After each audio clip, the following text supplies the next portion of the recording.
Okay, let's finish 13. Time kind of ran out on me. So menu 3-1.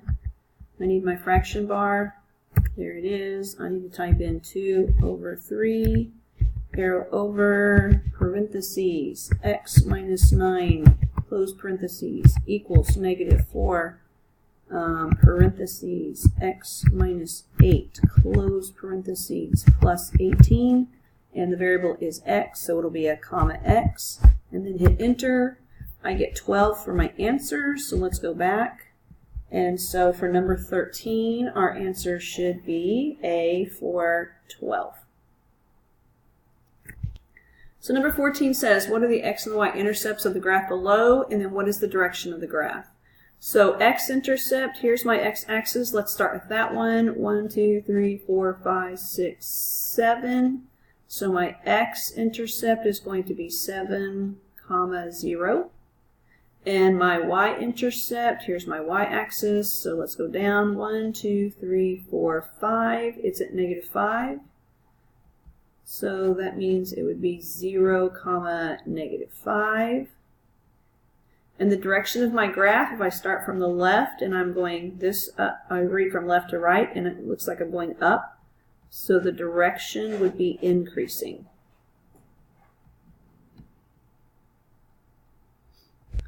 Okay, number 15 says, find the x and y intercepts given the equation -4x plus 9y equals 72.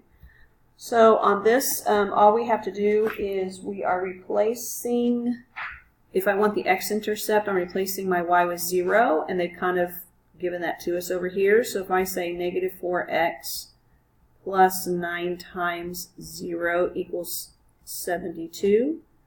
Well, 9 times 0 is 0. So it really just leaves me the -4x equals 72. All I have to do is divide by -4 on both sides. And then I will have x equals a -18. So my x-intercept would be -18, 0. And then if I did it again, but this time I wanted my y, so I will replace my x with 0 and solve for my y. So when I replace x with 0, I have -4 times 0, which of course is going to be 0. So that leaves me the that leaves me 9y equals 72. Again, to solve, I just divide by 9 on both sides. So my y comes out to be 8. So my y-intercept would be 0, 8. Okay, number 16 says, a student tried to solve the following equation but made a mistake. In which step did the first mistake appear? Okay, well, it's not in step 1 because step 1, guys, this is just the original problem, right?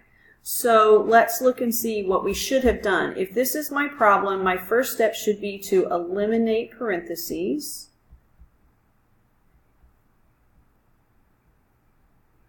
So to get rid of my parentheses, I'm going to distribute a -5. So that means this step, then, I should have 9 minus 10x minus 5 equals a -28. This is what should have happened on step 2. Is that what we have? No, you can see that what they did was they subtracted the 5 from the 9 first. And that's not what we should do. So that means our mistake was made in step 2. Okay, our last problem says, what do the x and the y intercepts represent in the graph below? Okay, so this would be my x-axis and this would be my y-axis. So let's look at the x-axis, you guys. The x-axis is representing the time in seconds. And the y-axis is representing the height in feet.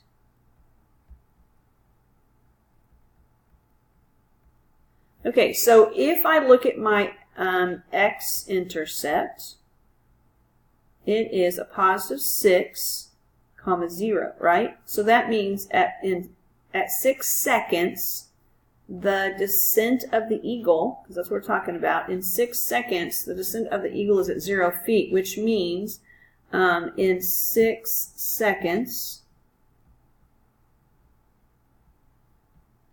the eagle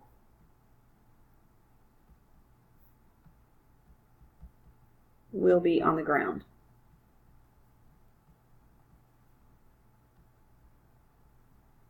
Okay, so let's look at the y-intercept. It's right up here at 0, 20. So if I put 0 for my x and 20 for my y, that means at 0 seconds,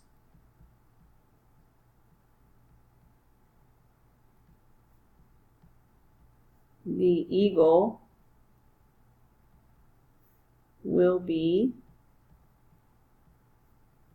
20 feet in the air.